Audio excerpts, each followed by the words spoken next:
పెద్దలు ఒక మాట అంటారు, కాశీ శివలింగ కోటుల కన్న తల్లి, కాశీ కైవల్య ఫలదాన కల్పవల్లి, కాశీ గంగ గారాబు చెలికత్తె, కాశీ లోకంబునందు అపురూప క్షేత్రంబు. అసలు లోకంలో కాశీ లాంటి క్షేత్రం ఇంకొకటి లేదు. కాశీతో సమానంగా పోల్చడానికి కూడా బ్రహ్మాండంలో ఇంకొక క్షేత్రాన్ని తీసుకొచ్చి పక్కన పెట్టడం కూడా కుదరదు. ఇక మిగిలిన వాటిని వేరుగా చేసి చూడవలసి ఉంటుందేమో. కానీ మీతో మనవి చేశాను, స్వర్గాది లోకములను తక్కెటలో ఒక పక్కన పెడితేనే కాశీతో సమానం కావు. అటువంటిది వేరు క్షేత్రములను అసలు కాశీ క్షేత్రంతో పోల్చడం ఎలా కుదురుతుంది? కుదరదు. కారణం ఏమంటే కాశీ శివలింగ కోటుల కన్న తల్లి. కాశీక్షేత్రం శివలింగముల యొక్క కోట్ల పరంపరలతో ఉంటుంది. నేను విశ్వనాథ దర్శనానికి వెడితే నా పక్కన ఉన్నవారు ఎవరో ఒకరు అన్నారు, నేను ఎక్కడ చూసినా శివలింగాలే కనపడుతుంటే విశ్వనాథుని యొక్క దేవాలయమునందు ఇది ప్రథమం కాకపోయినా ఎప్పటికప్పుడే ఆ ఆనందం వేరు. ఏమి శివలింగాలండి, ఎక్కడ చూసినా శివలింగాలే అంటుంటే ఆయన అన్నారు, నాతో ఒక మాట అన్నారు, నిజంగా నాకు విశ్వనాథుడు ఆ మాట అనిపించాడేమో నా వెనక నుండి అనిపించింది.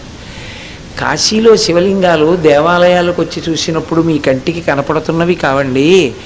ఇక్కడ ప్రతి ఇంటా శివలింగాలు ఉంటాయి, ప్రతి ఇంటా శివలింగాన్ని అర్చిస్తారు.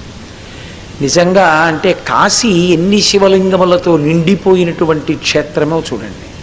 అందుకే కాశీ శివలింగ కోటుల కన్న తల్లి. అసలు ఈ కాశీ క్షేత్రమే ఇన్ని శివలింగ కోట్లని కన్న తల్లి ఆవిడ. అసలు అందుకే కాశీ క్షేత్రం లాంటి క్షేత్రం మీకు ఇంకా భూప్రపంచంలో ఇంకొక చోట కనపడదు. కాశీ కైవల్య ఫలదాన కల్పవల్లి. ఇక్కడ మోక్షాన్ని అలవోకగా దానం చేస్తుంది కాశీక్షేత్రం. అందుకే కాశీక్షేత్రం గురించి చెప్తూ పెద్దలు ఒక మాట చెప్తారు, ఇక్కడ 3 రాత్రులు 3 పవళ్ళు.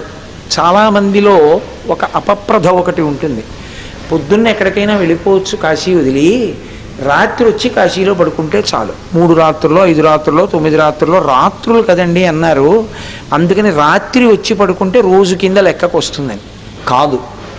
ఉపాసన అన్న మాటలో రాత్రి సంకేతం అజ్ఞానాన్ని పోవడానికి. అందుకే నవరాత్రులు చేస్తున్నాం అంటాం, అంటే దాని ఉద్దేశం పగలబడుకుని రాత్రి పూజ చేసామనే కాదు.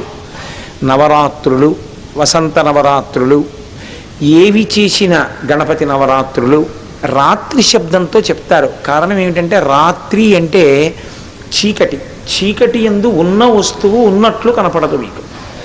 ఏ వస్తువు ఏదో దాని యథార్థ స్వరూపము గోచరము కాక అసత్యము సత్యముగా సత్యము అసత్యముగా కనపడేటట్టు చేయగలిగినదేదో అది రాత్రి. ఒక తాడు చూస్తాడు, పాము అనుకుంటాడు, అది పగటి వేళ అనుకోండి, త్రాటిని చూసి పాము అనుకునే అవకాశం ఉండదు.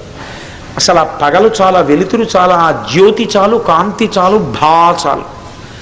చీకటి భయం ఎందుకు కల్పిస్తుంది అంటే ఏది సత్యము కాదో అది సత్యము అనిపించడం వల్ల భయం. లోకంలో చూడండి, నే చచ్చిపోతానేమో అన్న భయమే ఎక్కువ. ఎందుచేత అంటే నేను చచ్చిపోతాను అన్నప్పుడు ఈ శరీరం చచ్చిపోతుందేమోనని, ఎంత చచ్చిపోతుందేమోనని బెంగ పెట్టుకున్నా శరీరం చచ్చిపోతుంది. కారణం ఏమంటే అది జగత్తు యందు అంతర్భాగం. జాయతే గచ్చతే ఇది జగత్. ఏది వచ్చిందో అది వెళ్ళిపోయి తీరుతుంది, అది ప్రకృతి యొక్క నియమం, ఈశ్వర శాసనంలో. ఇది ఎప్పుడూ ఉన్నది కాదు, ఒకనాడు వచ్చింది ఇది. ఇది దీనికి ఒక పుట్టిన తేదీ ఉంది, పుట్టిన తేదీకి ముందు ఇది లేదు. కాబట్టి ఈ శరీరానికి ఒక పుట్టిన తేదీ ఉంది, కాబట్టి ఈ శరీరానికి మరణ తేదీ కూడా ఉంటుంది. అది ఆ రకంగా వెళ్ళిపోవలసిందే, తప్పదు. కాబట్టి ఆ శరీరం వెళ్ళిపోతుంది. ఎప్పుడు వెళ్ళిపోతుంది అన్నది తెలియదు. పుట్టనిది గిట్టనిది ఒక్కటే ఉన్నది, అది ఆత్మ. అసలు యథార్థ స్వరూపం ఆ ఆత్మ. కానీ నేను ఆత్మ అన్న సత్యమునందు ఉండకుండా నేను శరీరము అన్న అసత్యమునందు నిలబడతాడు. అసత్యమునందు నిలబడితే అది ఎలా ఉంటుంది? ఉండదు. నేను ఉండని దాన్ని ఉండాలని పట్టుకుంటే ఉండదు, కాబట్టి భయహేతు. ఏది ఎక్కడికి వెళ్ళదో అది తానుగా ఉన్నాడు అనుకోండి, ఇంకా భయం ఎక్కడ ఉంటుంది? భగవాన్ రమణులకి సర్కోమా వచ్చి రోజు నెత్తురు కారిపోతుండేది. కారిపోతుంటే ఆయన చెట్టు కింద కూర్చొని అదంతా తుడిచేసుకుంటూ ఉండేవారు. తుడుచుకుంటుంటే శిష్యులు చూశారు రోజున. శిష్యులంటే ఆయన శిష్యులని ప్రకటించలేదు, అంతేవాసులు చూసి అన్నారు, భగవన్ సర్కోమా ఎక్కువైపోయింది, ఎర్రటి రక్తం కారిపోతోంది అందులోంచి, మీరు వెళ్ళిపోతారేమోనని మాకు భయంగా ఉందన్నారు. వెళ్ళిపోతారేమో అంటే చనిపోతారేమో అని. ఆయన అన్నారు నవ్వి, నేను వెళ్ళిపోవడానికి చోటు ఎక్కడుంది అని అడిగారు. నేను వెళ్ళిపోవడానికి చోటు ఎక్కడుంది అని అడగడానికి కారణం ఏమిటంటే, నేను ఆత్మయే శివుడు. శివుడికి ఒక నామం ఉంది, స్థాణుహు అని. స్థాణుహు అన్న నామానికి అర్థం కొయ్యబారిపోయి నిలబడిపోయినవాడు అని కాదు. కొయ్యబారిపోవడం ఆలోచన రాని లేమి స్తంభించిన స్థితిలో జరుగుతుంది. తాను వేరొక చోటుకి వెళ్ళడానికి చోటు లేనివాడు స్థాణుహు. శివుడు ఇంకా పెరగడానికి, శివుడు వెళ్ళడానికి చోటు ఎక్కడుంది? ఎక్కడి వరకు ఈ బ్రహ్మాండం ఉందో అంతవరకు శివుడు నిండిపోయి ఉన్నాడు. అందుకే ధూర్జటి కళహస్తీశ్వర శతకం చేస్తూ ఒక మాట అంటాడు, నీ రూపంబు తలంపగా తుది మొదల్ నీకాన నీవైన చోరారమ్మని ఎంచు చెప్పవు వృధారంభంబులింకీటికిన్ పాలన్ముంచుము నీట ముంచుమిక నిన్నే నమ్మినాడంచుమి శ్రీరామార్చిత పాద పద్మయుగళ శ్రీకాళహస్తీశ్వర అంటాడు. ఆయనకి తుదా మొదలు ఎక్కడుంటాయి? ఆయన అంతటా నిండి నిబిడీకృతమైపోయినటువంటి వాడు కాబట్టి ఆయనకి స్థాణుహు అని పేరు.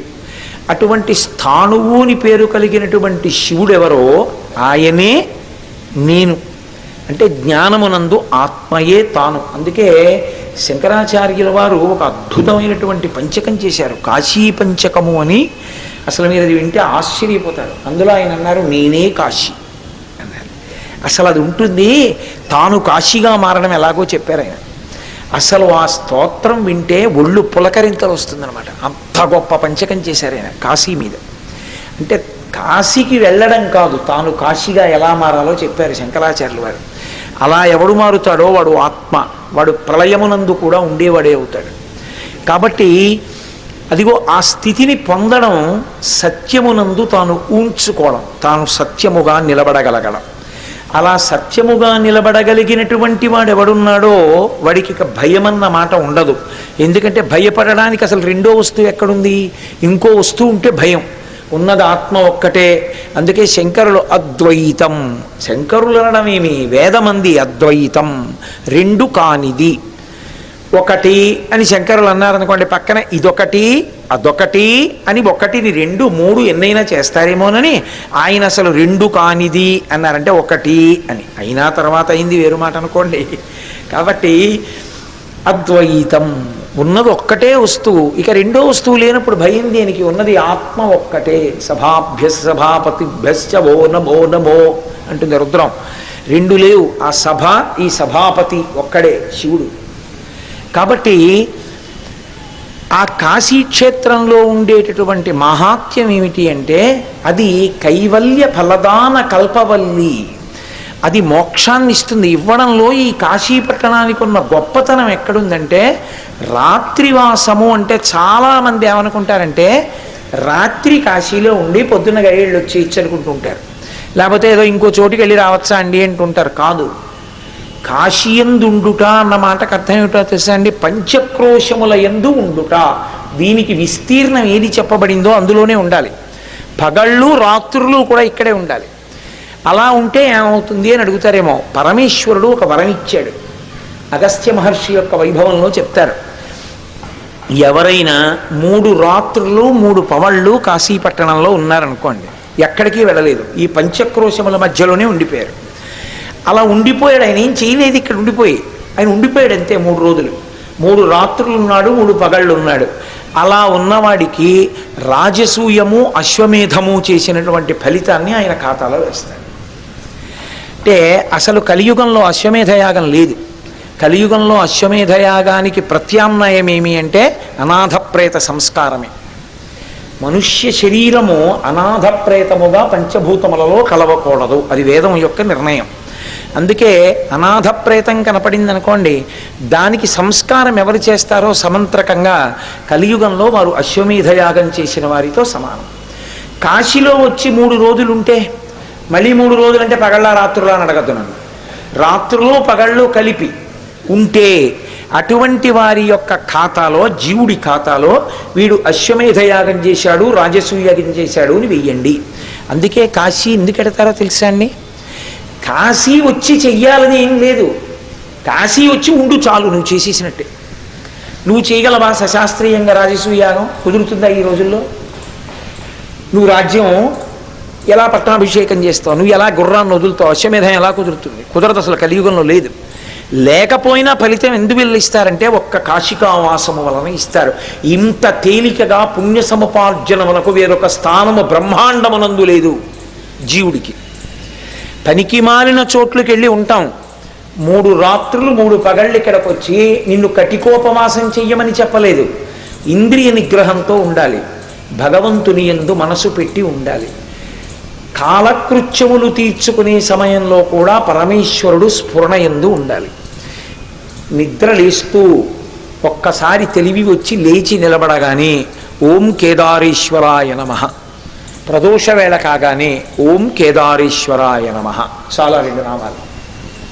అది అన్నంత మాత్రం చేత ఆయన పొంగిపోతాడు. ఇక్కడ ఉన్నంతకాలం వేరొకరికి సహాయం చెయ్యడం, క్రమశిక్షణతో జీవితాన్ని గడపడం. ఏ నియమపాలనం చెయ్యాలని మనం ఇక్కడికి వచ్చామో ఆ నియమపాలనము చెయ్యడంలో వైక్లభ్యమును పొందకూడదు, పొందకుండా చూసుకుంటూ ఉండాలి. ఇది చెయ్యగలిగితే 3 రాత్రులు 3 పగళ్ళు ఉంటే వాడు అశ్వమేధము రాజసూయము చేసినట్టు వెయ్యండి. సశాస్త్రీయమైన జీవితాన్ని గడుపుతూ గురుముఖత 4 వేదములు చదువుకుంటే, ఎందుకంటే ఒక వేదంలో పుట్టినవాడు వేరొక వేదం చదువుకునేటప్పుడు మళ్ళీ ఉపనయనం చేసుకోవాలి. సశాస్త్రీయమైన జీవితాన్ని గడుపుతూ గురుముఖత 4 వేదములు చదువుకుంటే, ఎందుకంటే ఒక వేదంలో పుట్టినవాడు వేరొక వేదం చదువుకునేటప్పుడు మళ్ళీ ఉపనయనం చేసుకోవాలి ఋగ్వేదం చదివితే. కానీ కాశీపట్టణం వచ్చి 5 రాత్రులు 5 పగళ్ళు ఉన్నాడు అనుకోండి, వాడు 4 వేదములు గురువుగారి దగ్గర అత్యంత భక్తి శ్రద్ధలతో చదువుకుని గురువుగారి యొక్క పరిపూర్ణమైన అనుగ్రహమును పొందినవాడైతే వాడు ఎటువంటి జీవితాన్ని పొందినవాడవుతాడో అటువంటి జీవితాన్ని పొందినవాడు అని వేసేస్తారు ఖాతాలో. ఏమి ఎక్కడి నుంచి వస్తుందా ఫలితం రమ్మంటే? ఏమి చెయ్యమని లేదు. కాశీ వచ్చి 5 రాత్రులు 5 పవళ్ళు ఉండు చాలు. భగవద్భజన చేసుకో, పెద్దల సేవ చేసుకో, గురువుగారి సేవ చేసుకో, ఈశ్వరుడు యొక్క నామం పలుకు, చక్కగా భజన చేసుకుంటూ గడుపు, భగవన్నామ సంకీర్తనం చెయ్యి, ప్రవచనం విను, పుణ్యకథ పఠనము చేస్తుండు, శివనామము చెప్తుండు, విష్ణునామమును కీర్తిస్తుండు, దేవాలయములను దర్శనం చేస్తుండు చాలు. రాత్రి శబ్దము చేత సూచింపబడేది అది. ఏ అజ్ఞానము దహించుకుపోవడానికి జీవుడు కొన్ని కోట్ల కోట్ల కోట్ల జన్మలుగా చేసినటువంటి పాపరాశి నశించిపోయి భగవంతుడికి దగ్గర అవడానికి మీకు కొంత పుణ్యబలం మీ ఖాతాలో ఉండాలి. పుణ్యబలం భోగానుభవము కొరకు కోరకూడదు. బాగా గుర్తుపెట్టుకోండి ఈ మాట. మీరు ఒక పుణ్యం చేస్తూ ఇది నన్ను రక్షించుగాక అన్న శబ్దాన్ని భోగానికి అన్వయం చేశారనుకోండి, ఉత్తర క్షణంలో ఈశ్వరుడు దాన్ని అందుకే కేటాయించేస్తాడు. కేటాయిస్తే ఏమవుతుందో తెలుసా అండి? నేను ఇది చేశాను, నాకు ఈ ఫలితం ఇచ్చేస్తాడు. ఇచ్చేసి అది అనుభవింపచేసేస్తాడు. ఒక మంచి సుఖాల్లో దాన్ని ఇచ్చేస్తాడు.